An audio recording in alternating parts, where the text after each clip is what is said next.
Catherine Bernardo, Alden Richards, kakaibang kilig ang hatid sa fans.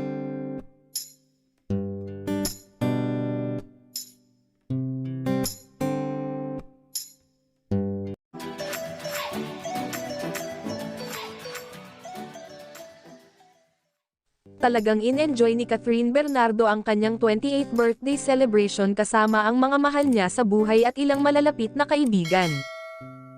Kakaibang kilig at good vibes ang epek sa mga fans ng muling pagkikita at pagsasama nina Alden Richards at Catherine Bernardo. Kahit busy ay talagang naglaan ng panahon si Alden upang makasama sa party ni Catherine na ginanap sa isang beach sa El Nido, Palawan. Kitang-kitang ang kasiyahan ng Asia's phenomenal superstar habang nakikipagsayawan, kantahan, at inuman kasama ang mga kaibigan. Naroon din ang mga co-stars nina Alden at Catherine sa blockbuster romantic drama movie na Hello, Love, Goodbye, na sina Lovely Abella, Kakay Bautista at Maymay Entrata. Nakiparty rin ang mag-asawang Robbie Domingo, Mike Pineda Domingo, pati si Joshua Garcia.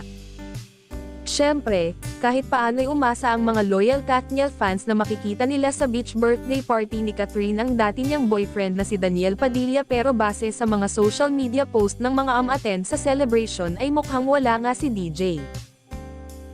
Pinatunayan nina Alden at Catherine na hanggang ngayon ay okay na okay pa rin ang kanilang relasyon as friends kahit matagal-tagal silang hindi nagkita. May picture sila together na tila nag-uusap ng masinsinan habang nagkakasayahan ang lahat sa yacht party ni Kat. May isang video kaming napanood kung saan sinorpresa ng staff ng resort si Catherine ng birthday cake at ng paborito niyang bouquet of flowers. Pinagpipiestahan din ngayon sa SOCMED ang pagkanta ni Alden ng "Bakit Ngayon Ka Lang" na inihandog niya sa birthday celebrator. Biro pa ng kapuso superstar, hindi raw niya madalas ginagawa sa mga party, pero para kay Catherine ay game na game siyang nag-perform kasama ang kaibigan nilang si Kakay. Hirit ni Alden, "Happy birthday, Kath. Di ko ginagawa to." Present din sa 28th birthday celebration ni Catherine sina Jericho Rosales, Dominic Roque at ang sikat na fashion designer na si Mark Baumgartner.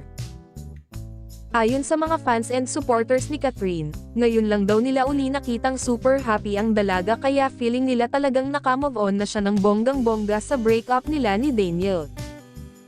Nauna rito, excited na raw si Alden na muling makatrabaho ang kapamilya box office queen at willing pa siyang ipag-produce ng pelikula ang dalaga. In fairness, matagal nang nagre-request ang mga fans nina Alden at Catherine na gawan na ng Star Cinema o GMA Films ng Part 2 o sequel ang kanilang unang blockbuster film.